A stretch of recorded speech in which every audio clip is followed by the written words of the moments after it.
आदरणीय सभापति जी,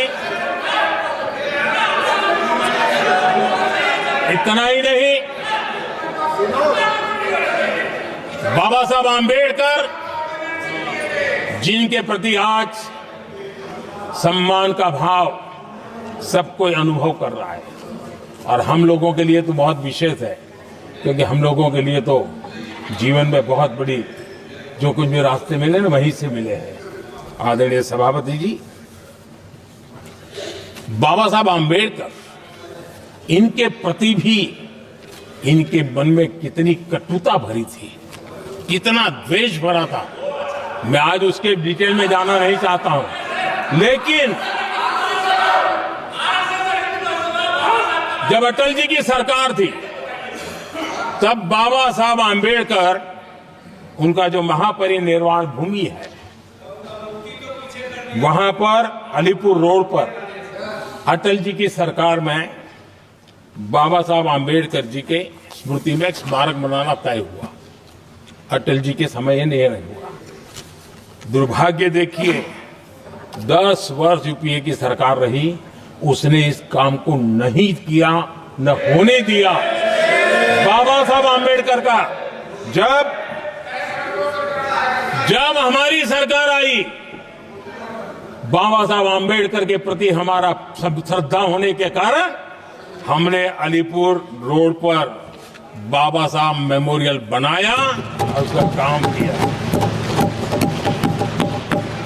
आदरणीय सभापति जी, दिल्ली में जब बाबा साहब आंबेडकर के 1992 में, उस समय चंद्रशेखर जी कुछ समय थे, तब एक निर्णय किया गया था, आंबेडकर इंटरनेशनल सेंटर, यही जनपद के पास 40 साल तक वो कागज पे ही पड़ा रहा, नहीं किया गया। और तब जाकर के 2015 में हमारी सरकार आई और हमने आकर के इस काम को पूरा किया। बाबा साहब को भारत रत्न देने का काम भी जब कांग्रेस सत्ता से बाहर गई तब संभव हुआ। इतना ही नहीं, आदरणीय सभापति जी, बाबा साहब आंबेडकर के 125 साल तो हमने पूरी दुनिया में बनाए थे, विश्व के 120 देशों में बनाने का काम किया था। लेकिन जब बाबा साहब आंबेडकर की शताब्दी थी, तब अकेली बीजेपी की सरकार थी मध्य प्रदेश में। सुंदरलाल जी पटवा हमारे मुख्यमंत्री जी थे, और महू में जहां बाबा साहब आंबेडकर जी का जन्म हुआ था, उसको एक स्मारक के रूप में पुनर्निर्माण करने का काम सुंदरलाल पटवा जी जब मुख्यमंत्री थे तब मध्य प्रदेश में हुआ था। शताब्दी के समय भी उनके साथ यही किया गया था। आदरणीय सभापति जी,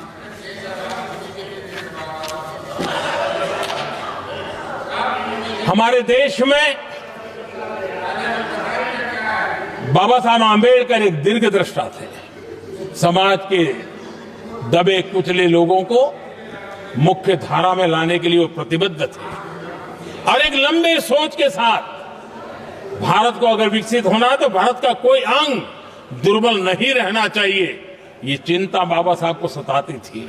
और तब जाकर के हमारे देश में आरक्षण की व्यवस्था बनी। लेकिन वोट बैंक की राजनीति में छुपे हुए लोगों ने, डूबे हुए लोगों ने धर्म के आधार पर, तुष्टीकरण के नाम पर आरक्षण के अंदर कुछ न कुछ नुक्सेदनी करने का प्रयास किया, और इसका सबसे बड़ा नुकसान एससी, एसटी और ओबीसी समाज को हुआ है। आदरणीय सभापति जी, आरक्षण की कथा बहुत लंबी है। नेहरू जी से लेकर के राजीव गांधी तक कांग्रेस के प्रधानमंत्रियों ने आरक्षण का घोर विरोध किया है। हिस्ट्री कह रही है, आरक्षण के विरोध में लंबी लंबी चिट्ठियां स्वयं नेहरू जी ने लिखी है, मुख्यमंत्रियों को लिखी है। इतना ही नहीं, सदन में आरक्षण के खिलाफ लंबे लंबे भाषण इन लोगों ने किए हैं। बाबा साहब आम्बेडकर समता के लिए और भारत में संतुलित विकास के लिए आरक्षण के लेकर के आए, उन्होंने उसके खिलाफ भी झंडा ऊंचा किया हुआ था। दशकों तक मंडल कमीशन के रिपोर्ट को डिब्बे में डाल दिया था। जब कांग्रेस को देश ने हटाया, जब कांग्रेस गई, तब जाकर के ओबीसी को आरक्षण मिला, तब तक ओबीसी को आरक्षण नहीं मिला। ये कांग्रेस का पाप है। अगर उस समय मिला होता तो आज देश के अनेक पदों पर ओबीसी समाज के लोग भी देश की सेवा करते, लेकिन नहीं करने दिया, नहीं होने दिया। ये पाप इन्होंने किया था। आदरणीय सभापति जी, जब हमारे यहां संविधान का निर्माण चल रहा था, तब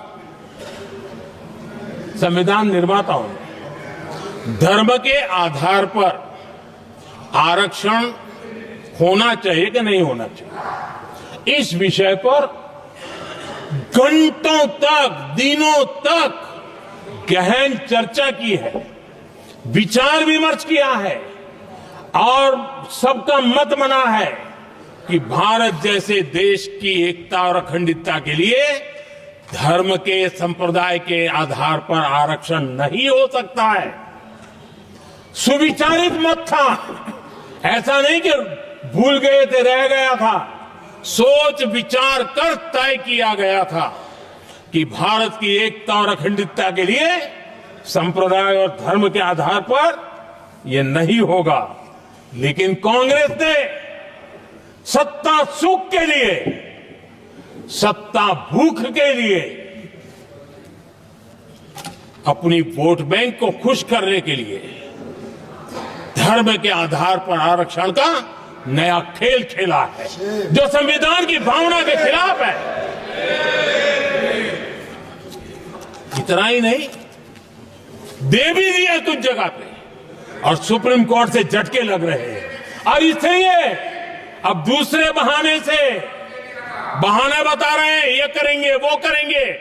मन में साफ है, धर्म के आधार पर आरक्षण देना चाहते हैं, इसलिए खेल खेले जा रहे हैं। संविधान निर्माताओं के भावनाओं पर गहरी चोट करने का यह निर्लज्ज प्रयास है। आदरणीय सभापति जी,